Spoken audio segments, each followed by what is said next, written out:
प्रभु यीशु मसीह के नाम में मैं आप सबको सलाम कहता हूँ। आज हम परमेश्वर के वचन में से पहला सिंबल में एक रेफरेंस आता है, एक गीत गाते हैं हम, हन्ना दिलगीर ने दुआ मांगी है। हन्ना के बारे में शायद आप कुछ जानते हों, लेकिन मैं आज आपके सामने जो परमेश्वर के वचन में से शेयर करना चाहूँगा वो गुजरे ज़माने में जब पुराने नियम के अधीन लोग रहते थे, उस समय की बात है कि वो लेडी जो है वो थी। बाइबल में बताया गया है कि हन्ना जो है उसका पति याजक था, उसका नाम एलकाना था और वो याजकाई का काम करता था, मंदिर में सेवा करता था। और एक खास बात यह है कि हन्ना अकेली पत्नी नहीं थी उसकी। हन्ना के साथ उसकी एक और पत्नी थी, पनिन्ना। उसका नाम पनिन्ना बताया गया, हन्ना और पनिन्ना, ये दो लेडीज थी।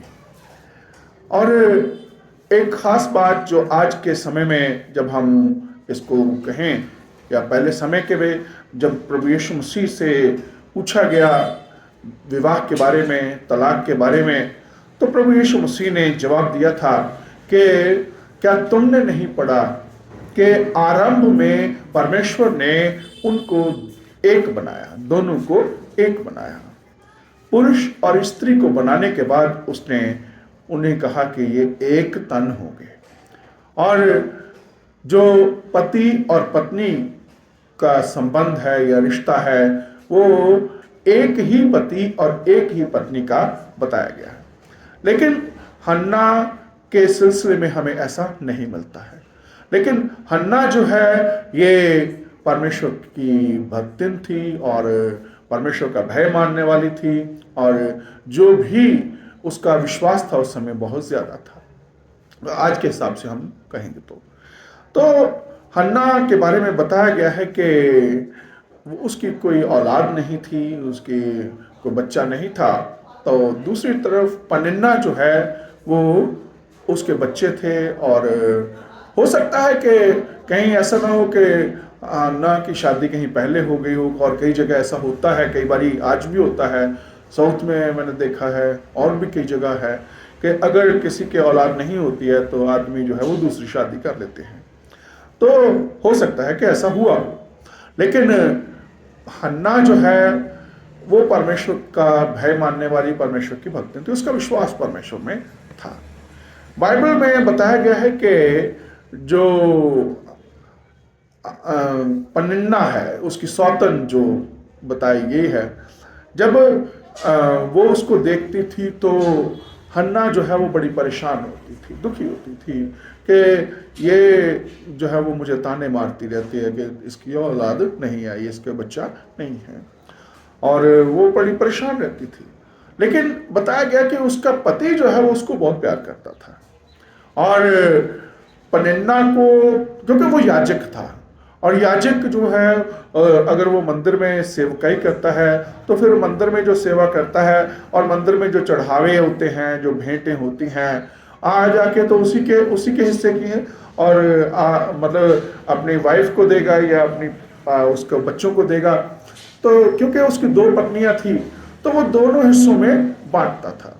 और दो हिस्सों में बांटा मतलब कि पनिन्ना को भी देना है और बच्चों को भी देना है। उसी में से ही जो भेंटें आती हैं उसके पास, जो सेक्रीफाइसेस मांस भी होता है उसमें, तो वो हिस्सा जो है बच्चों को भी दिया और पनिन्ना को भी दिया।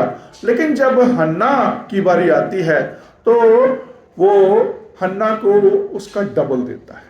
हन्ना को एक अकेले का देना, लेकिन जैसे पनिन्ना को एक दिया और बच्चों को भी दिया, तो बताया गया कि वो डबल हन्ना को देता था।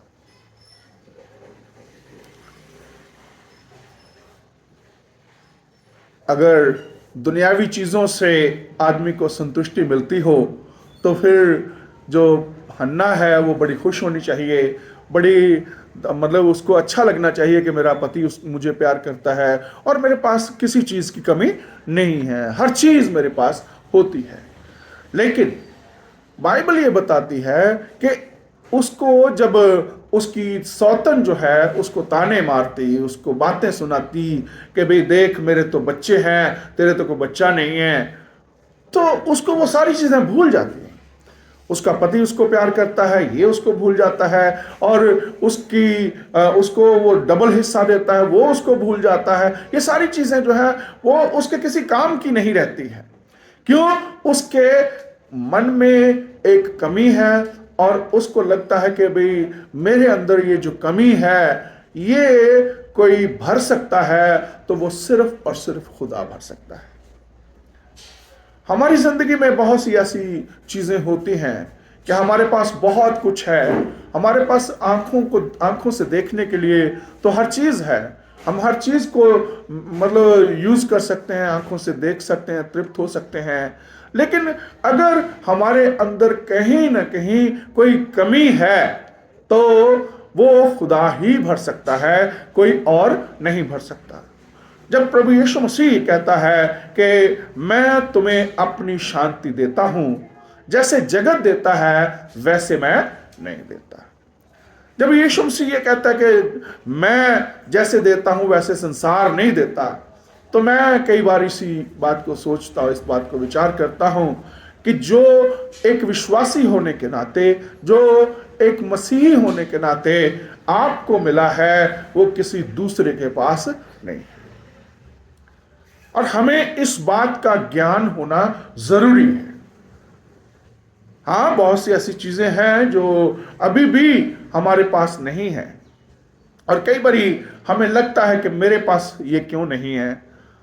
पर अगर हम दिल छोड़ दें, अगर हम ये कहें कि नहीं है तो क्या, मतलब संतुष्टि नहीं है, तो फिर हम अपने आप को हिम्मत न करें या कुछ काम न करें, तो ये गलत बात है। हन्ना की कहानी हमें एक बात को दिखाती है कि चाहे उसके पास सब कुछ था, लेकिन उसके पास जो चाहिए उसको वो नहीं था, और उसको पूरा करने के लिए वो सिर्फ और सिर्फ परमेश्वर के पास आ सकती है। बताया गया है कि हन्ना जो है वो मंदिर में जाती है और मंदिर में जाकर दुआ करती है। उस समय मंदिर में मतलब लेडीज का अंदर जाना तो वो नहीं था, लेकिन बाहर का जो स्त्रियों का आंगन होगा, उस समय तंबू ही था, मंदिर हैकल नहीं थी पूरी, लेकिन तंबू के रूप में था। तो वो मंदिर के द्वार पर या बाहर जो है वो दुआ कर रही है। दुआ करने का कई बारी हम अलग अलग उसमें सोचते हैं कि हम कैसे दुआ करें। हाथ उठा कर करें, आंखें खोल कर करें, आंखें बंद कर कर करें, लेट कर करें, बैठ कर करें, उठ कर करें। ये अलग अलग हमारे अपने अपने जो है वो विचार हैं। लेकिन हन्ना के बारे में ये कहा गया है कि हन्ना जब दुआ कर रही थी तो उसके होंठ तो हिल रहे थे, लेकिन मुंह जो है वो उसकी आवाजें समझ नहीं आ रही थी। और वहां जो हन्ना का पति एल्काना है, उसके साथ एक और याजक था जिसका नाम एली बताया गया है। एली याजक उसको देखता था। एली याजक ने देखा कि ये एक लेडी है जो, मतलब उसको पता है हन्ना का, क्योंकि ये एल्काना का उसके साथ का है, याजक उसका पति। तो एली उसको कहता है कि हन्ना तू क्या कर रही है, तू नशे में क्यों है, तुझे शर्म नहीं आती कि तू नशा करके अपने खुदा के घर में आई है। तो वो बताती है कि मैं तो नशे में नहीं हुए प्रभु, मैं नशे में नहीं, मैं तो दुखों की मारी हूं, मैं तो परेशानी में पड़ी हूं, और मेरी परेशानी का हल अगर कोई कर सकता है तो वो केवल और केवल परमेश्वर कर सकता है। हालांकि जब हम मंदिर की बात करते हैं तो पुराने नियम में मंदिर को इतनी अहमियत दी गई है कि मंदिर में परमेश्वर का निवास जो है वो रहता है। इस कहानी में जो समूएल की उसमें आती है, शुरुआत में पहला समूएल में, उसमें बताया गया है कि परमेश्वर का निवास माना जाता है कि उस मंदिर के अंदर है। हालांकि परमेश्वर का निवास जो है वो किसी पर्टिकुलर जगह पर नहीं है, ना उस जमाने में था ना आज है। क्योंकि उस जमाने में एक जो बताया गया है कि हुआ ये कि एली के दो बेटे थे, वो भी याजक थे, और एली के दो बेटे जो याजक थे उनके लिए कहा गया कि वो बदमाश थे। हिंदी की बाइबल में लिखा है कि लुच्चे थे। लुच्चे बहुत गंदा शब्द है, मतलब एक तरफ परमेश्वर का सेवक है और दूसरी तरफ उसके कैरेक्टर के ऊपर जो लांछन लगाया गया है, और वो ये है कि वो बताया गया है कि जो वहां पर मंदिर में जो सेवा करती थी लेडीज, उनके साथ कुकर्म करते थे, उनके साथ बदफैली करते थे, और मतलब इतना कैरेक्टर उनका वो लेस था। और हुआ ये कि वहाँ मैं जो बताना चाह रहा हूँ कि मंदिर में परमेश्वर की उपस्थिति इस हिसाब से मानी जाती है कि जहाँ अगर वो जो मंदिर के अंदर संदूक रखा था, जिसको हम वाचा का संदूक कहते हैं, वाचा का संदूक उसके अंदर था, और उनको यहूदियों को या इस्राएलियों को ये होता था कि अगर जहां ये वाचा का संदूक है वहां पर परमेश्वर की उपस्थिति है, और अगर वाचा का संदूक यहां नहीं है तो परमेश्वर की उपस्थिति वहां पर नहीं है। और यही हुआ, परमेश्वर ने एली को और एली के बेटों को सजा देने के लिए क्या किया कि पलिश्तियों को तैयार किया। पलिश्ती जो आज भी फलस्तीन की आप देखते हैं, ये आज की लड़ाई नहीं है, पुरानी जमाने की लड़ाई है इनकी। और एक्चुअली जो कनान देश है वो एक्चुअल में पलिश्त देश ही है। पुराने जब यहोशू ने इसके ऊपर कब्जा किया था तो ये पलिश्ती लोग ही थे वहाँ पर, और उन्हीं के ऊपर उन्होंने कब्जा किया था, और इसको कनान नाम जो है वो दिया जाता है।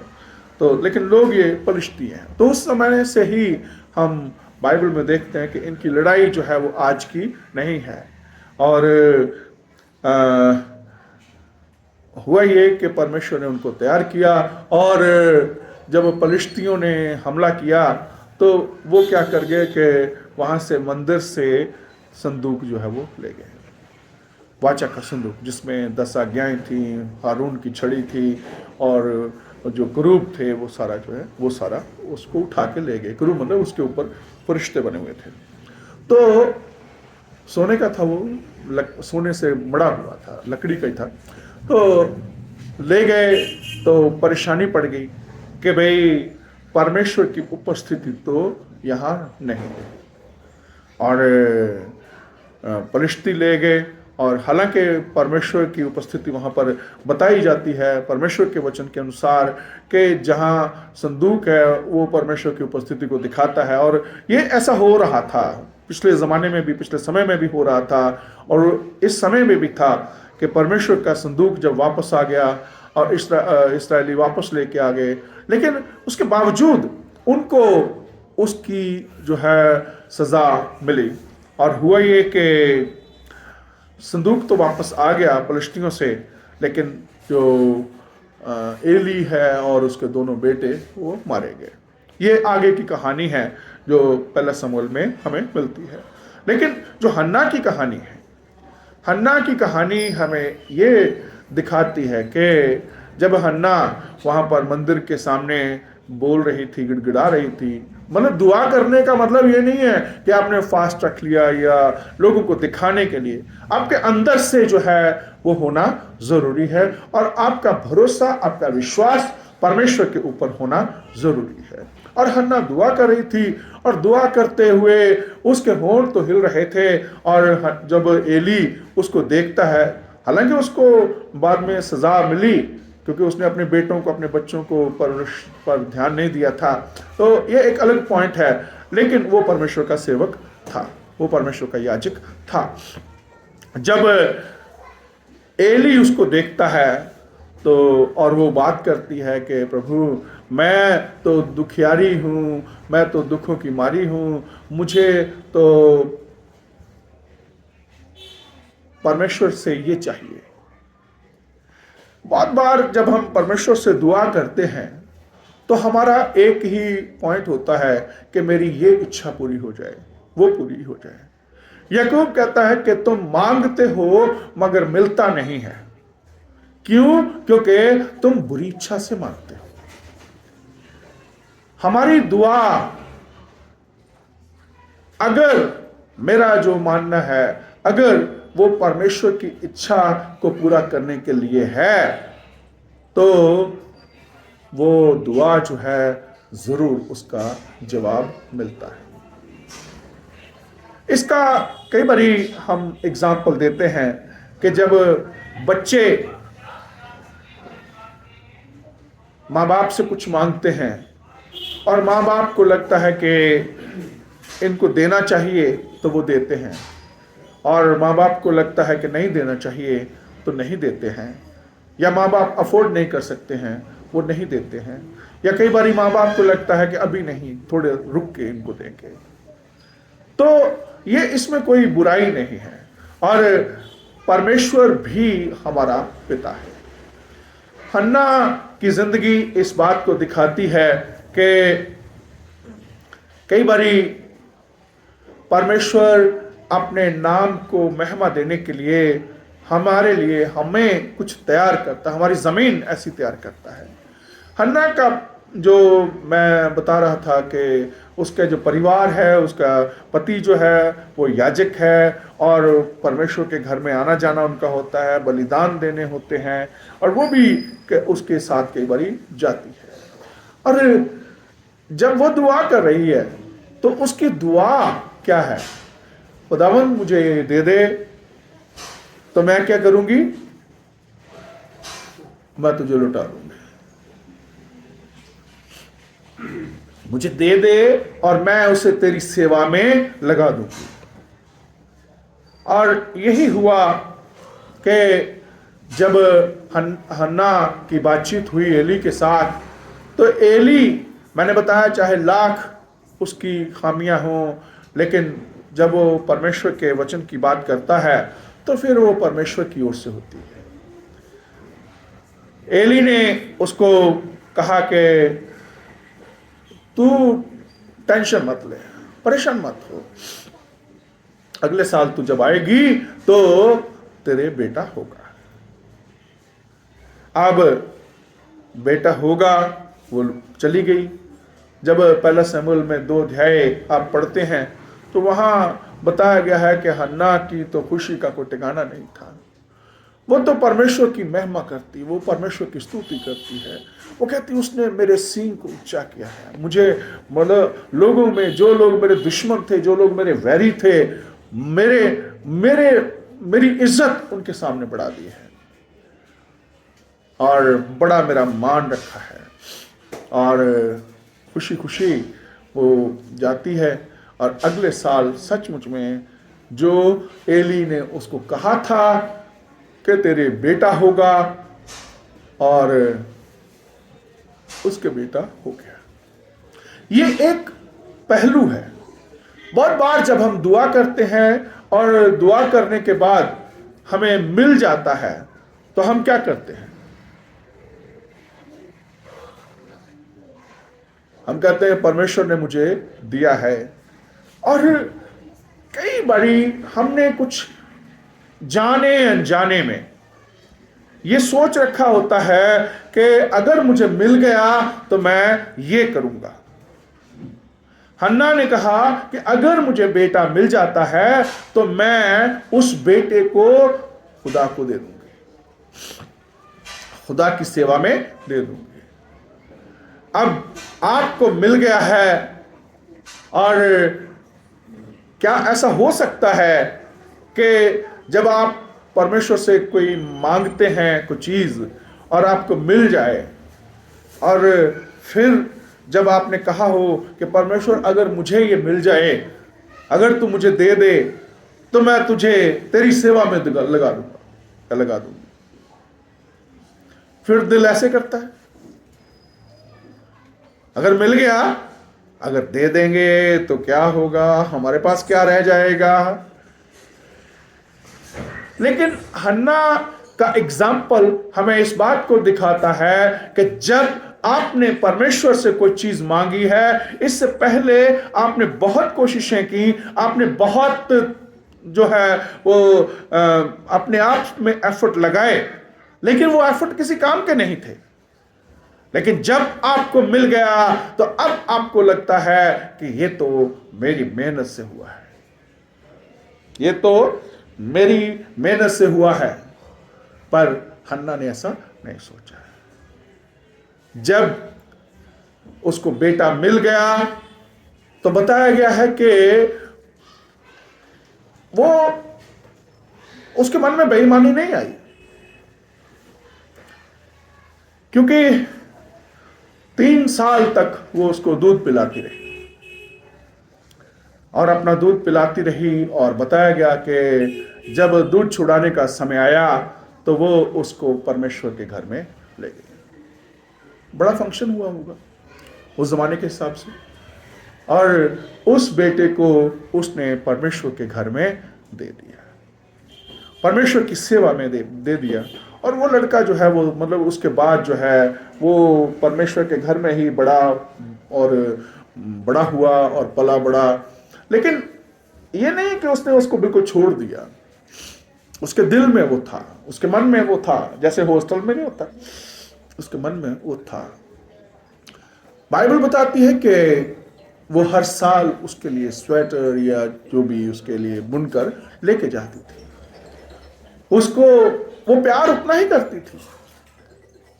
पर जब परमेश्वर से उसने मन्नत मानी, आप ये कल्पना करें कि अगर आपने कुछ मांगा है और परमेश्वर ने आपको दे दिया और आपने कहा कि परमेश्वर मैं तो इसको अपनी सेवा, आपकी सेवा में डाल दूंगा, और फिर हमारा मन जो है उसको वापस करने का नहीं होता है, यानी लौटाने का नहीं है। लेकिन हन्ना का एग्जाम्पल, हन्ना का संदेश जो है वो ये है कि अगर आपने परमेश्वर से कोई मन्नत मांगी है, क्योंकि जब सुलेमान को पढ़ते हैं तो सुलेमान कहता है कि अगर तूने अपने मुंह से मन में भी अगर कुछ सोचा है कि भाई मैं ये काम करूंगा या करूंगी, तो फिर उससे पीछे मत हटना, उसको पूरा करना जरूरी है। और ये मैं समझता हूं कि ये एक जरूरी हिस्सा है जो हमें जो मानना और समझना जरूरी है। और हन्ना हमारे लिए एक बेशकीमती मिसाल है कि हम परमेश्वर को क्या दे सकते हैं, हमारे पास परमेश्वर को देने के लिए क्या है। हन्ना के पास और चीजें हो सकती हैं, और चीजें दे सकती थी, लेकिन जो उसने वादा किया परमेश्वर के साथ, जो उसने परमेश्वर से मन्नत मानी, ये उसको मिला ना। और कई बारी हम सोचते हैं कि ये मेरे देने से क्या होगा। आज हम जब शमूएल के बारे में पढ़ते हैं, जब आप शमूएल को बाइबल में से देखते हैं, तो आपको पता चलता है कि शमूएल कोई आम आदमी नहीं है। हम उसको शमूएल नबी के रूप में जानते हैं। किसके रूप में? शमूएल नबी के रूप में। और शमूएल नबी, अगर मैं ये कहूं कि जब इस्राएल का इतिहास बन रहा था, इस्राएल का इतिहास तैयार हो रहा था, उस जमाने में शमूएल भी बूढ़ा हो गया था और लोग जो हैं वो अपनी अपनी चलाते थे, और कोई राजा नहीं था। लेकिन राजा कौन था? परमेश्वर। और लोग परमेश्वर को मानते नहीं थे। और क्या हुआ कि लोगों ने शमूएल के पास आकर कहा कि हमें एक राजा दे। ये कहानी आगे लंबी है, लेकिन शॉर्ट में मैं ये कहना चाहूँगा कि शमूएल के थ्रू परमेश्वर ने 2 राजा इस्राएल को दिए। शमूएल के थ्रू, पहले कौन था? शमूएल कौन? शाऊल। पहला राजा शाऊल, इस्राएल का पहला राजा जो है वो शाऊल है, उसको उसने मसह किया। और दूसरा राजा दाऊद, उसको भी शमूएल ने ही मसह किया। तो कहने का मतलब दो बड़े राजा और शुरुआत के राजा जो है वो इस्राएल को देने का जो काम है वो शमूएल ने किया। लेकिन सिर्फ शमूएल खुद ही नबी नहीं था, दाऊद भी नबी है। दाऊद को भी हम नबी के रूप में जानते हैं। और जो हन्ना की कहानी है वो हमें ये संदेश देती है कि असल में हमारा भरोसा परमेश्वर के ऊपर होना ज़रूरी है। एक्चुअली जिस माहौल में हम रहते हैं, हमें उस माहौल में इस बात की समझ होनी चाहिए कि हम जिसको मानते हैं, हम जिस पर विश्वास करते हैं, वो असल में इस काबिल है, इस लायक है कि हम अगर उससे मांगेंगे तो वो हमें देगा। अगर हमारा विश्वास कमज़ोर है तो सचमुच में हम उससे उम्मीद नहीं कर सकते हैं। लेकिन दुआ करने का तरीका जो है वो कई बारी ये नहीं है कि भाई लोगों को दिखावे के लिए या लोगों को दिखाने के लिए कोई कुछ कह सकता है कि भाई ये कैसे दुआ कर रहा है। तो हन्ना दुआ कर रही है, लेकिन एली क्या कहता है? लगता नशे में है। आज के लोगों की तरह नहीं, जो कलेक्टिव उसमें करते हैं, जो सामूहिक रूप में जो करते हैं। बहुत बार ऐसा होता है कि एक दूसरे को देखकर ही करते हैं या आवाज़ें अलग अलग निकालना। लेकिन हन्ना जो है वो दिल से दुआ कर रही थी। और मेरे ख्याल में हमारे लिए एक और संदेश मेरे ध्यान में आ रहा था कि हमारी ये जो गीतों की किताब है, अभी हम 143 गीत गा रहे थे, आओ आओ यीशु पास आओ। इसका एक स्टैंजा जो है वो बहुत मशहूर है। पेशन गोइयां पूरी होती, वापस आते सारे यहूदी। ये है, इसमें नहीं है। और उसका कारण मैं बताना चाहता हूं। 143 था ना?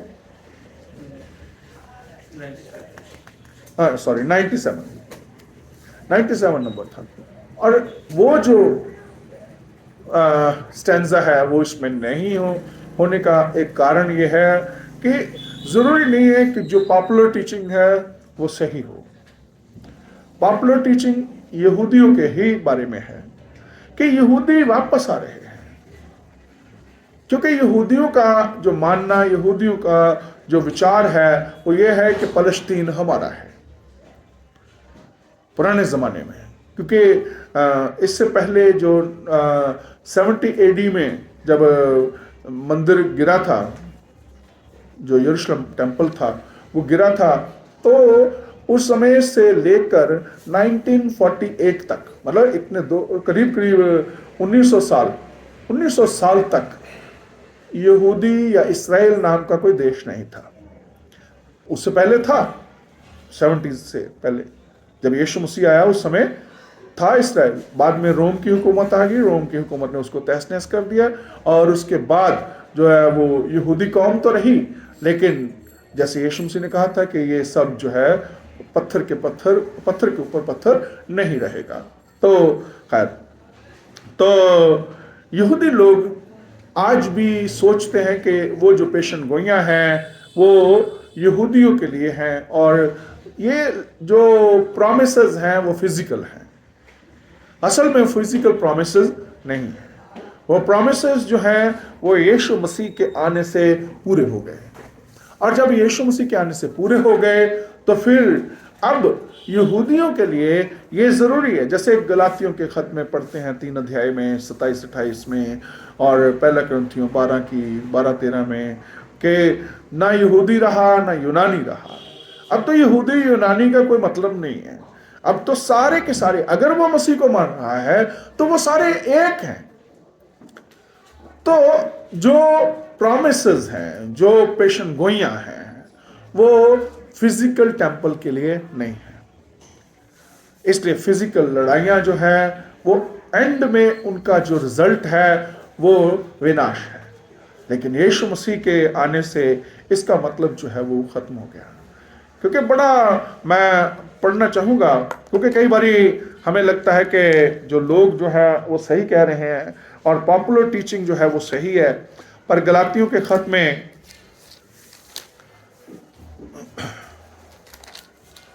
4 अध्याय में आता है, पौलुस प्रेरित हाजरा और सारा का एग्जाम्पल देते हुए कह रहा है कि 2 दृष्टांत हैं, ये स्त्रियां जो हैं ये 2 दृष्टांत हैं, हाजरा और सारा, ये 2 दृष्टांत हैं। अगर पुराने हिसाब से देखेंगे तो सारा जो है ये बांझ है और उसके कोई संतान नहीं है, और हाजरा जो है उसकी संतान हो जाती है। और हाजरा का जो बेटा है इस्माइल, वो जब प्रॉमिस सन जो आता है इजहाक, तो प्रॉमिस सन को इजहाक को वो सताता है और परेशान करता है। पहले हाजरा सताती थी उसको, सारा को, और फिर वो सताता है। और फिर जब सारा अब्राहम को कहती है कि इस औरत को निकाल दे, तो अब्राहम उसको निकाल देता है। अब्राहम नहीं समझता कि भाई इसको निकालना चाहिए, लेकिन परमेश्वर उसको कहता है कि तू इसको निकाल दे। हाजरा, सारा जो है वो सही कह रही है, क्योंकि जो प्रॉमिस है वो ब्याहुता के लिए है, जो दासी है उसके लिए कोई प्रॉमिस नहीं है। तो जो अब्राहम है वो सारा को निकाल देता है। अब 4 अध्याय गलातियों का, उसकी 25वीं आयत, उसमें कहा गया है, और हाजरा मानो अरब का सीनै पहाड़ है और आधुनिक यरूशलेम उसके तुल्य है, क्योंकि वो अपने बालकों समेत दासत्व में है। जो आधुनिक यरूशलेम है, ये जैसे हाजरा को निकाला गया, अब उसकी स्थिति एक्चुअल में वो है। जैसे मतलब पहले हाजरा और उसके सारा के सिलसिले में क्या हुआ था कि सारा ब्याहता है और हाजरा जो है उसको निकाल दिया गया। और पौलुस कह रहा है कि आधुनिक यरूशलेम जो है यह हाजरा की जगह ले गया,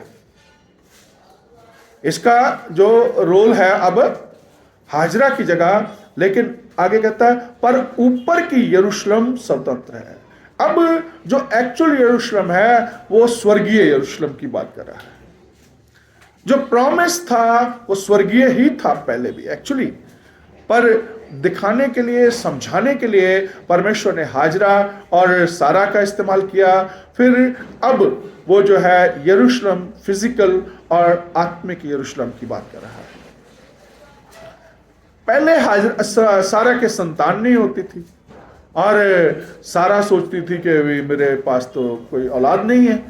और अब ये लिखा है कि हे बांझ, तू जो नहीं जनती आनंद कर, तू जिसको पीड़ाएं नहीं उठती गला खोल कर जय जयकार कर, क्योंकि त्यागी हुई की संतान सुहागिन के संतान से बढ़कर है। त्यागी हुई की संतान यानी हाजरा की संतान जो है वो दिखने में लगता है बहुत ज्यादा है। हे भाइयों, हम इजहाक के समान प्रतिज्ञा की संतान हैं, और जैसा उस समय शरीर के अनुसार जन्मा हुआ आत्मा के अनुसार जन्मे हुए को सताता था, वैसे ही अब भी कहता है, अब भी है, होता है। परंतु परमेश्वर, पवित्र शास्त्र कहता है, दासी और उसके पुत्र को निकाल दे, क्योंकि दासी का पुत्र स्वतंत्र स्त्री के पुत्र के साथ उत्तराधिकारी नहीं होगा। हे भाइयों, हम दासी के नहीं बल्कि स्वतंत्र स्त्री की संतान है। इस समय स्वतंत्र कौन है? इस समय स्वतंत्र स्त्री जो है वो कलीसिया को कहा गया है। हम कलीसिया के रूप में जब अपने आप को देखते हैं तो स्वर्गीय स्थान में, स्वर्गीय यरूशलेम का जो प्रॉमिस है वो हमारे लिए है।